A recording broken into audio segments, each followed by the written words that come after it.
Like, does Jesus get what it's like to be poor, to have government officials abuse him, to be from another country and have to move around a lot, to be ostracized by society? Yes, Jesus does get all of those things. All of that is 100% true. This is the issue, though.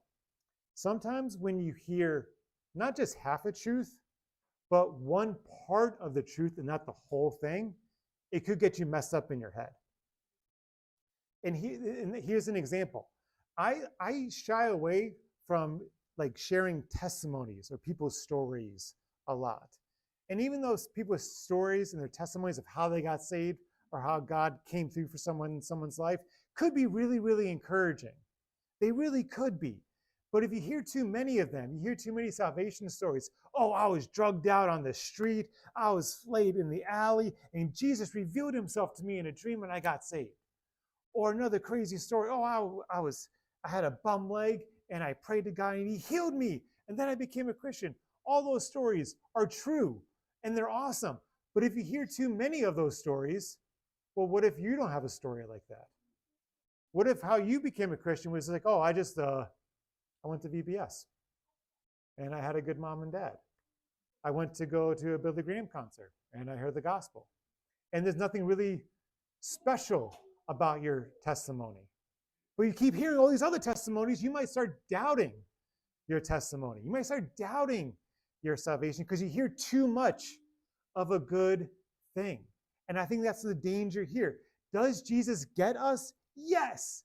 Does Jesus get what it's like to be poor? Yes. But guess what? Jesus gets what it's like being rich because he's the creator of everything and everything is his, and he became poor.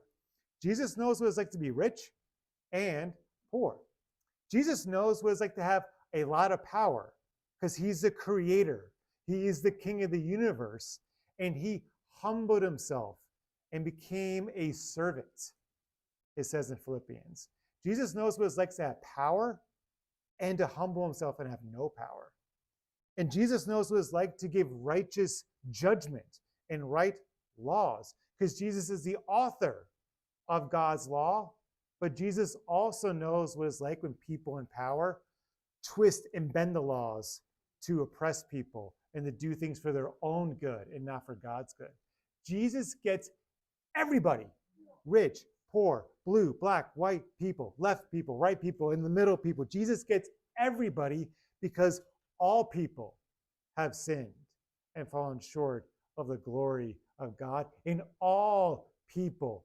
In the Greek, all means all. All people need Jesus. No matter their identity or their background, we all need to be reconciled to our Savior. And that's what this account's trying to tell us.